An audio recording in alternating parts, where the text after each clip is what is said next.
Ready. Go. Hi, this is about an honor flight that I went on October 13th through the 15th. About a month ago, the honor flight people called me and said I had qualified to be on one of their flights to Washington, D.C. So at 5:45 in the morning, I arrived at the airport, and they were many volunteers there who gave us all our credentials and also a breakfast. There were 23 World War II veterans and an equal number of volunteers who would push our wheelchairs or help us with anything we needed. There were only 7 guys that were able to walk. All the rest of us were in wheelchairs. So after we had the breakfast, we got on the flight and went to St. Louis, where we had a layover, and then on to Washington, D.C. And then we were taken by bus a short distance to the Hilton Hotel, which was beautiful, and Mike and I were all set up in our room and watched the Cub game.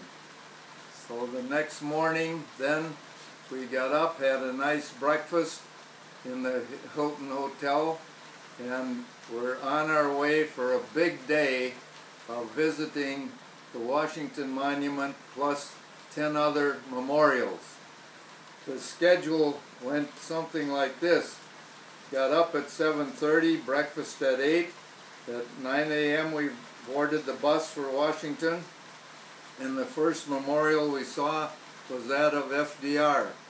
And Mike and I there was a statue there of FDR, so Mike and I had our pictures taken there. And then we boarded the bus again for another short trip to the Navy Memorial. And that was one that had a lot of different plaques about different naval battles. And then on the bus again to the World War II Memorial. This, of course, was the most impressive one for all of us World War II veterans, and Mike pushed me around all over because every state had its own monument, and we got a picture at the Wisconsin one. And this shows all the stars, gold stars that they have on the wall there, which represent, there's 4,000 of them, which represent 400,000 men who died in World War II. After that visit, we went to the memorial for the Vietnam and the Korean memorials, which were very impressive also. And then one of the best ones, of course, was the Iwo Jima one that showed the flag being hoisted on Iwo Jima. And we arrived in Arlington, the Arlington Cemetery, at 4 o'clock, and it was just amazing. If you've never been there, you can't believe all the thousands and thousands of gravestones that are there marking the deaths, the burial spots of all these people. And one of them, kind of funny, the bus driver told us that right there is the memorial on your right to Joe Louis, the famous boxer, and one Lee Marvin, who was an actor, wanted to be buried right next to Joe Louis because he said he knew everybody had come to see Joe Louis, but nobody would come to see him.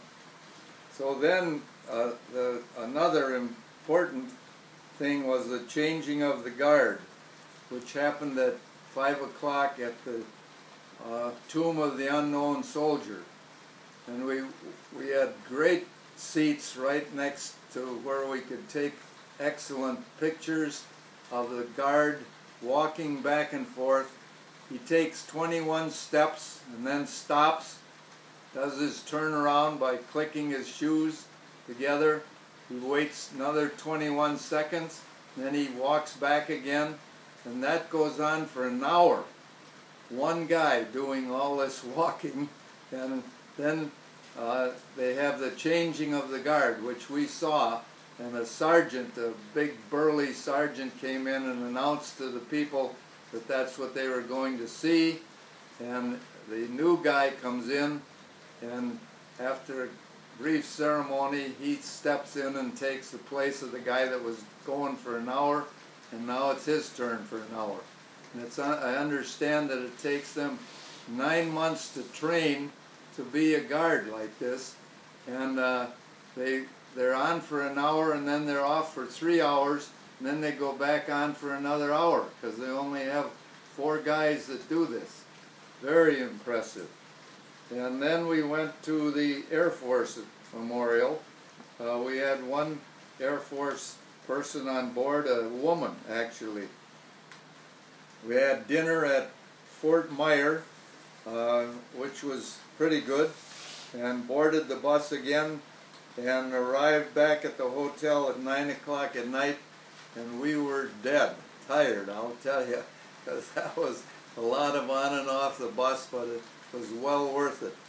And then the next day we got up again and had breakfast, had to bring our luggage down, and we went to Fort McHenry at 10 o'clock in the morning. Fort McHenry, which I'm sure a lot of you know, was where the Francis Scott Key wrote the Star-Spangled Banner. And the British were coming in their ships and on land, but they were repulsed and driven back, and the cannons, the huge cannons that are up on this hill, were able to knock out a lot of the ships, and the British retreated. So that was a really impressive thing to see.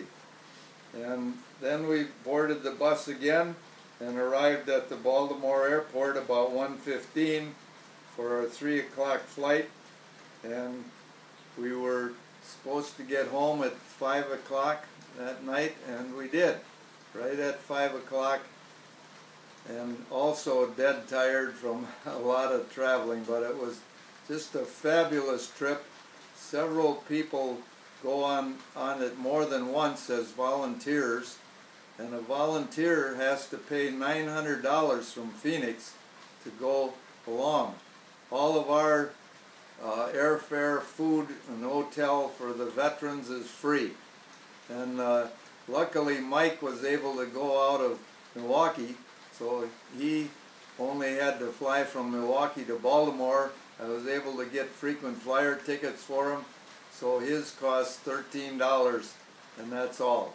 And he loved it. He was a great guy to have with me, because he just took care of me every minute that I needed it, and I really got to enjoy the whole thing.